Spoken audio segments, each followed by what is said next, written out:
All right, everybody. Welcome to the Abrasive Truth. My name is Vuyo. My name's Paul. All right. So, yeah, today we're going to engage with our favorite person in the whole wide world. Rosemary Barton. Oh, yes. I'm just kidding, Rosemary. We love you. We love you. But we all know last week, as you know, this program, basically we talk about what kind of happened last week here in Canada, Canadian politics, Canadian events.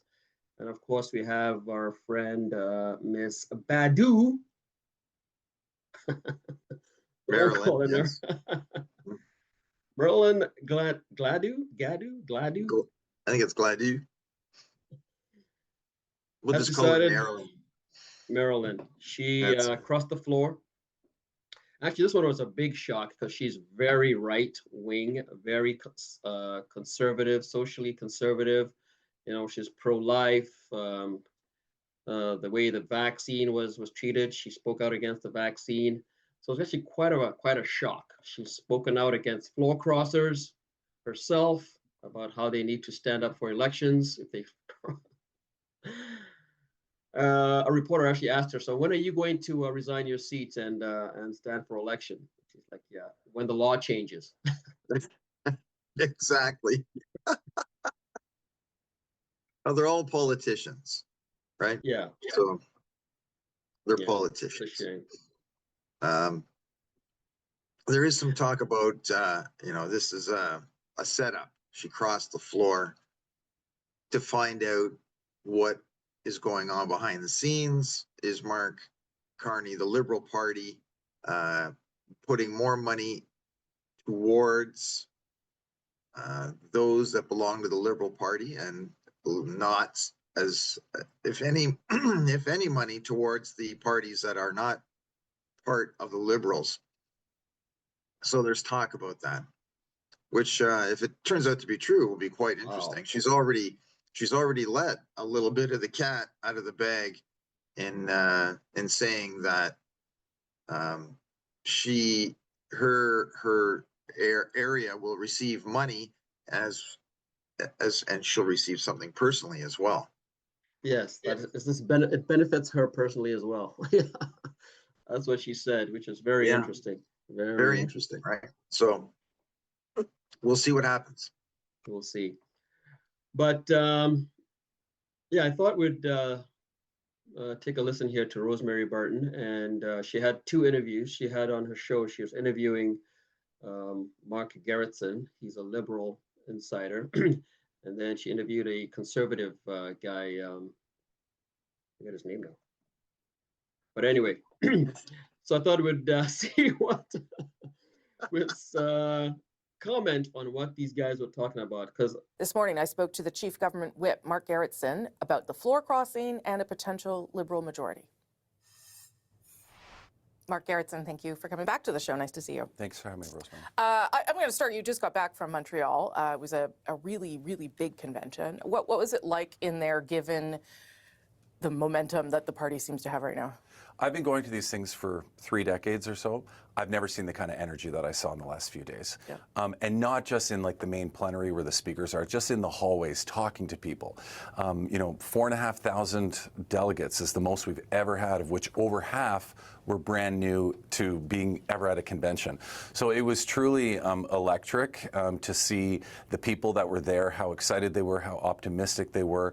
And like I said, I don't think I've ever been to one quite as exciting as the one we just experienced in Montreal. I mean, that Okay, so initially I'm going to say he's lying because I think the one with Justin Trudeau in 2015, when he was coming on, I bet that one was more electric than this one. So I don't know. Justin Trudeau was, when he first came on the scene, was, he was the boy, he was the man, he was the guy who was going to do things. And so I don't know, but who knows? That goes to show how quickly things change, certainly. Yeah. And one of the people that was in the hallways and was being welcomed into the fold was Marilyn Gladu. How comfortable are you with Marilyn Gladu being part of the same party as you, given some of the things that she said in the past, whether it be about restricting abortion, conversion therapy, and those kinds of things? Well, first of all, as we know, the Prime Minister had conversations with Marilyn about those things specifically, and she said that there was not going to be an issue. She was going to be voting with the government when it came to issues of equality, women's right to choose, et cetera.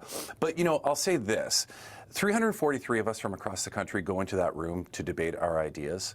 And if after spending a lot of time in that room, somebody says, actually, you know what, I think my values line up better with another political party, I think that it's our obligation to give that person a chance. And I welcome it. And I think that it's just democracy in action. Like, if that's not democracy, then what is? I mean, it's about... What's your take on that? Democracy is allowing a person who's been voted on in a particular party, allowing them to switch parties. That's democracy? What do you think? I don't think that is democracy. I think that in this case, because Marilyn has alluded to being bribed to switch to that party, and I think, you know, to have a floor crosser pretty much every month for the last 4 or 5 months, drawing attention away from the shenanigans Mark Carney and his Liberal parties have been doing. So everyone's attention on floor crossers. And so this is not democracy at all. No. Democracy is you vote, you have a representative, they go to Parliament to represent you and your values, and then if you don't like what they're doing, you vote them out in the next election. That's This right. is not democracy, allowing someone to switch, and then that's why voters feel like they have their vote doesn't count it. Absolutely. An exchange of ideas and trying to convince people, you know, that the way that you see things is the way to go forward. So I embrace it, and I think we give everybody a chance. I mean, the voters of the riding may have a different view, that is in fact not democracy. It's allowed, of course, but I mean, it was just a year ago she was, you know, voting Rosemary's under right. a different banner with different promises. The Westminster parliamentary system is not new. It's been around for hundreds of years. And floor crossing has happened not just in Canadian democracy, but in all Westminster parliamentary systems. You see it happening. It's nothing new. I mean, I think Stephen Harper put it the best when he said the only people that seem to be complaining about floor crossing are those who are not receiving the floor crossers. And he's absolutely right. You know, I know that even Pierre Poilievre has been on about that recently, but he voted against a bill that was brought in when they were in government to ban floor crossing. So I think the important thing here is to just try, especially from the Conservative perspective, is to be a little bit more self-reflective as to why people are considering leaving your party as opposed to complaining about the system. So does that mean that the party will take anyone? Because the views of again, Ms. Gladue were, you know, extreme in some cases, particularly when it came around to vaccinations and COVID. So does that mean now there's no limit if a person's willing to buy into your set of values? Well, look, I put it this way. What I said earlier is that the whole reason why we debate in the House of Commons is to try to convince people that our way of looking at things is the right way. And if after a while somebody says, okay, you know what, I think that you're right and I'd like to join your political party, who are we to say, well, no, you're not? Like, I mean, that's what democracy is all about. So I'm always willing to work with people who say that they want to work with me too. And I think that that's what Canadians expect of us. So am I willing to give people a chance? Yeah, of course I am. I think that that's what Canadians expect of us, and that's what the democratic process expects of us. What about the by-elections tomorrow? There's two that we would, I think, expect you would hold on to. So that would bring you a majority, which is pretty astonishing, and a different way to cobble together a majority than we've seen in the past, and we'll see what happens with Terrebonne. What would that change practically for you and for the government in the House? Well, first thing, I've been around this long enough to know that you should never take anything for granted, so we don't. I personally went to University of Rosedale and to Scarborough to help, as did so many others. So we treat all these by-elections the same way. Putting ourselves into a majority situation certainly changes the dynamics of Parliament. It changes the dynamics of our committees. It changes pretty much everything. So I think we cross that bridge when we get to it. We're not taking anything for granted. We wait till Monday. We see the results come Monday night, and then we'll start to have those discussions. It would also mean that we wouldn't have an election anytime soon. presumably, or unless the Prime Minister decides that he wants one. Certainly not my decision, so I will. What does it change, do you think, in terms of how the opposition relates to the Liberals in the House? Would you expect them to change the way they operate? That could embolden them to be even more difficult if they wanted to be. I expected the opposition to change after the last election, and I didn't see much change. So I don't know. You know, I hope that there is an opportunity to be self-reflective and to say, okay, maybe our approach needs to be a little bit different. I mean, I spent 10 years in the House of Commons watching Conservatives try to make every issue about individuals and personal attacks as opposed to really about issues. And I think that the world that we live in right now, Canadians are looking for substance. They're looking for people to bring forward ideas and policies, not slogans. What do you think of that? Conservatives, he spent 10 years in Parliament. Conservatives have just been attacking people instead of talking about issues. Has Pierre Poilievre been talking about issues? Whoa, can't hear you. You're muted. He has, Pierre's absolutely been talking about issues, and sometimes the issues are the individuals of the Liberal Party.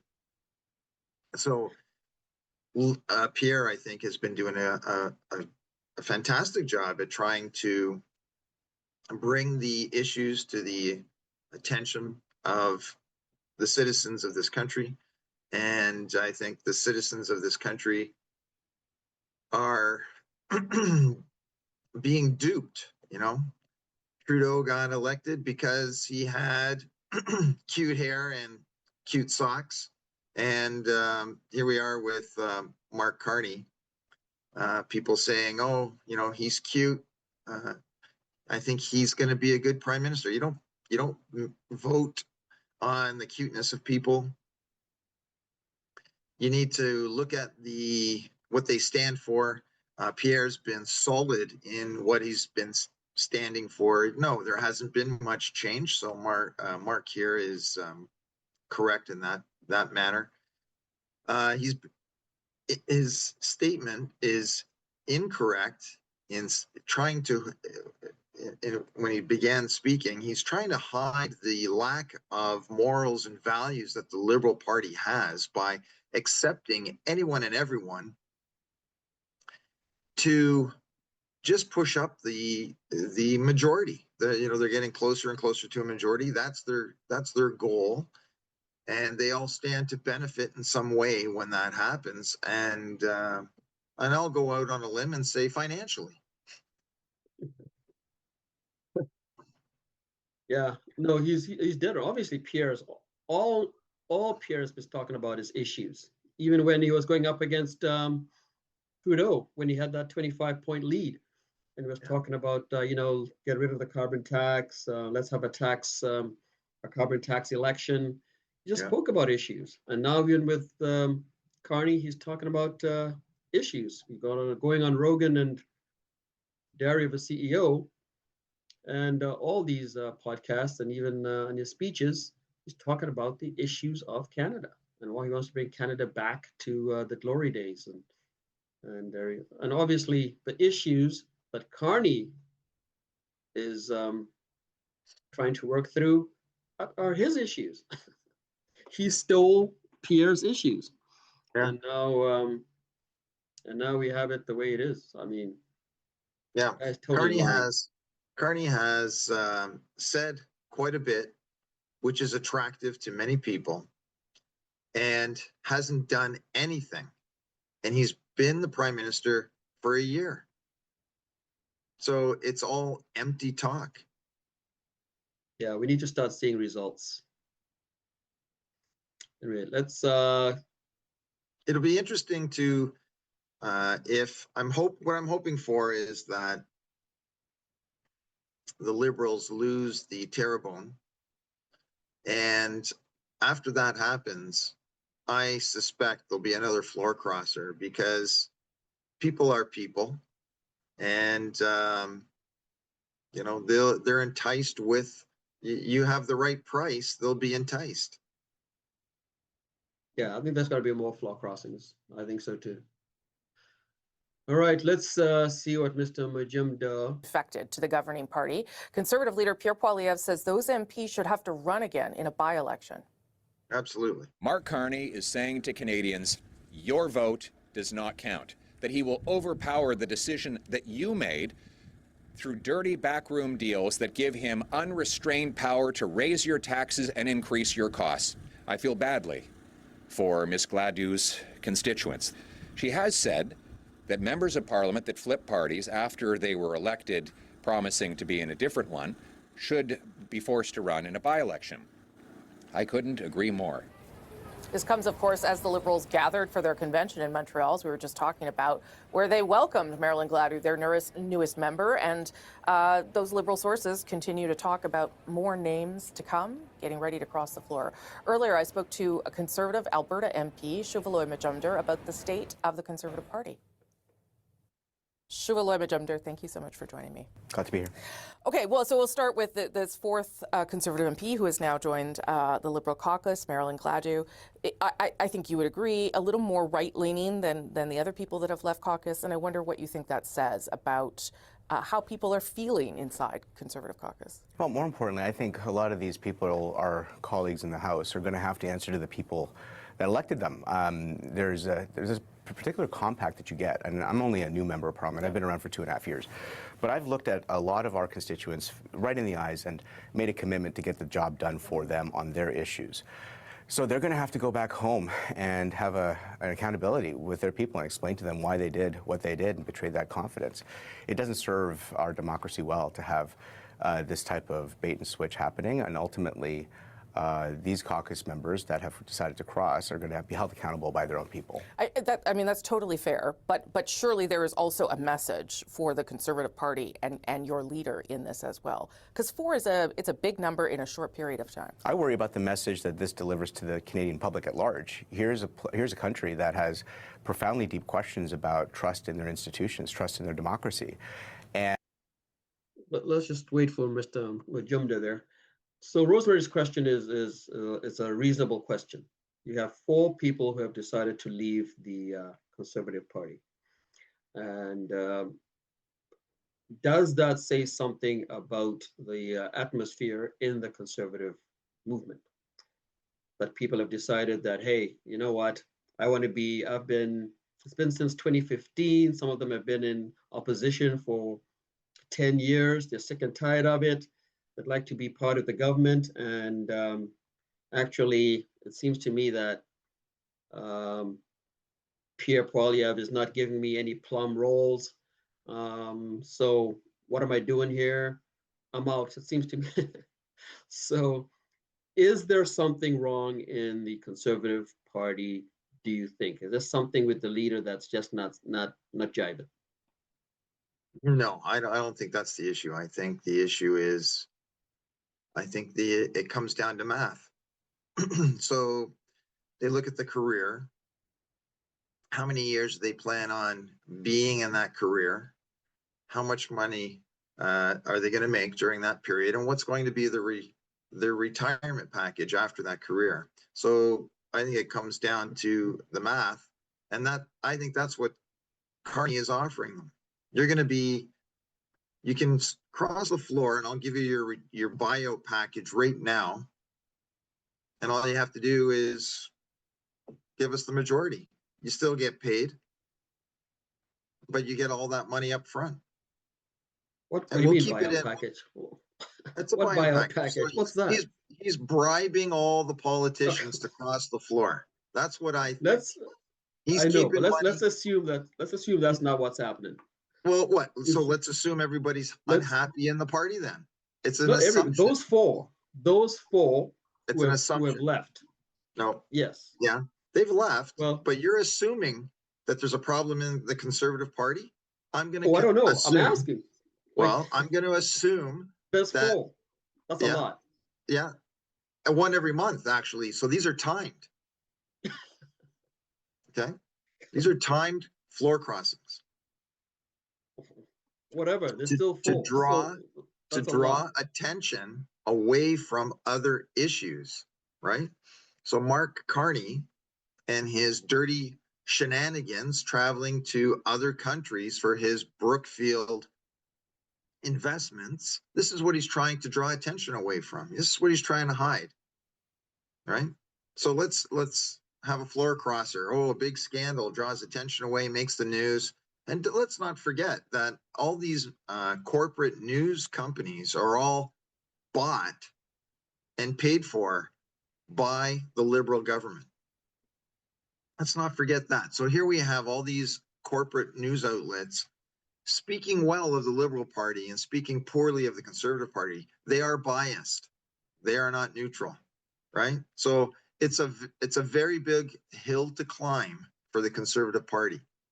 Well, they're up against a lot of resistance. I'm going to go with the slip Marilyn Guidou has let out of the bag and say that all these floor crossers have been promised something. And it's, like I said before, money talks. You talk enough money, people walk, right? So Yeah, that's what I think's going on. I have no doubt that they've been promised something. No one's going to just cross the floor and take all the flack without thinking that this I'm going to withstand the flack because it's still in my benefit. The next election, they're out. They're done the next time that they stand up to an election, right? In their riding. So they've killed but none of them. Well, none of them care. Well, Gladue doesn't care. She's got to get her pension. She's been in government for long enough, and so has Dotremont. He's been in government long enough, so he's going to get his pension. Yeah. So they don't care. They've taken that risk, and they're good with that.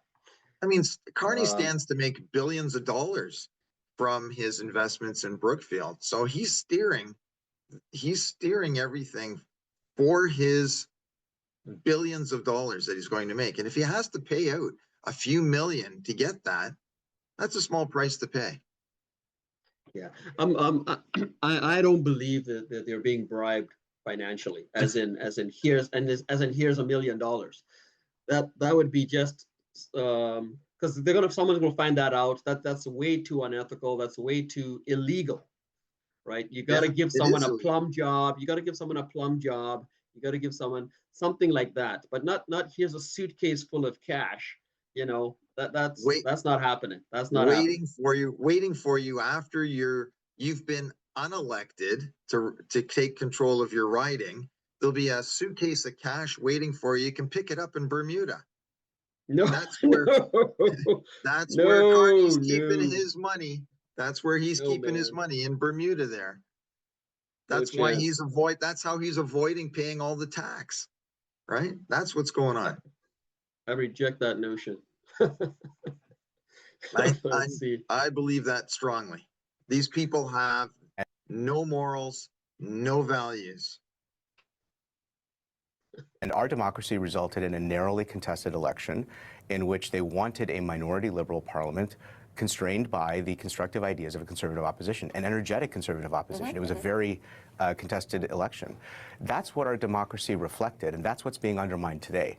And I worry about the lack of trust that this is going to introduce more widely in the public, the lack of faith in delivering on the promises that parties have made, and especially for the priorities that we delivered during the campaign. Every major issue that Conservatives ran on became a consensus in this country. And this government has had the support of Conservatives to move major decisions on hard issues. Yeah, but you're kind of making the other point here, and that is if the Liberals are borrowing, to be generous, some of the ideas from the Conservatives. They're inspired. Yeah. If the Conservative caucus has been supporting some of the legislation because it moves, you believe, the country in the right direction, now we're getting to a point where it's very difficult to differentiate the parties.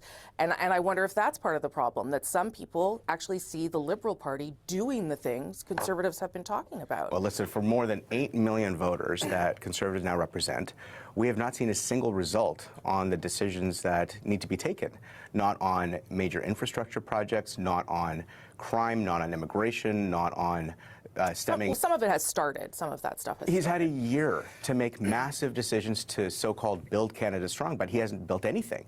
And so the decision point that Canadians, I think, are starting to realize is that there's a world of illusions that Carney Liberals are presenting and a relentless pursuit of actually accomplishing results that Pierre Poilievre is advancing.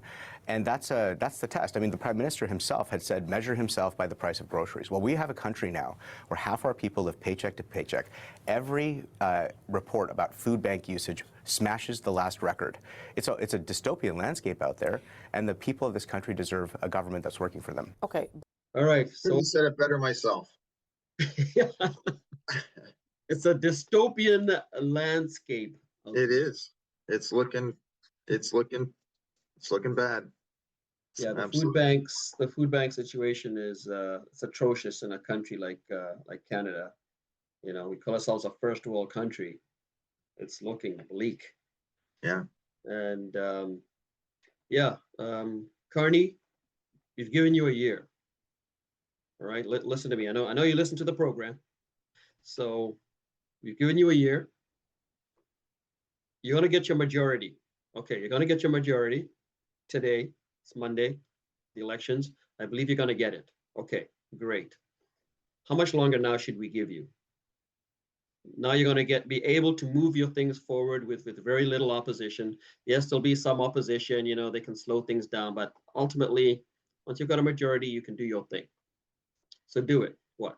I'll give you 6 months to see if you can turn things around. Not going to make a what? difference. Till November, man, to turn Not going things to make a around. difference. He'll continue to do maybe he'll continue to do MOUs. He's certainly not going to make any deals because it's not in his interest. The only deals he's going to close are the ones that affect his Brookfield investments. Those are the deals he's interested in closing. Yeah, and I don't know if you listened to some of his speech that he did at the Liberal convention there. He's still putting Trump down. Yeah, He's still putting our biggest trading partner. 75% of our exports. Yeah. Actually, it's dropped now a little bit. I think it's now 69, but some are attributing that to tariffs and all that. But anyway, still our biggest trading partner. Still putting him down. Still putting the U.S. down. You know, I don't know. It's just crazy. Yeah, it is. Like I said, he's he's running Canada into the ground. He's going to make us a third world country, a communist third world country. And that suits Mark Carney just fine. All his investments, most of his investments, 90+% of his investments are in the States.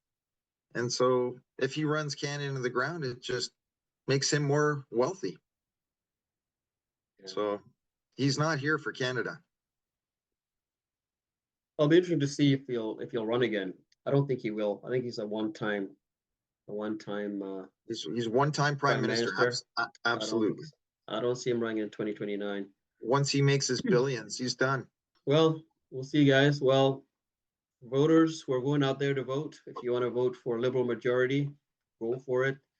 It makes me real nervous. If you saw my last program on unpontificated, I think Liberal majority is nerve-wracking to me anyway. But I'd be interested to hear what you guys say. Please leave comments. We'd like to engage with those. Anything you'd like to add, man? Not at all. We look forward to the comments, and we'll see you soon. See you guys soon. Bye-bye.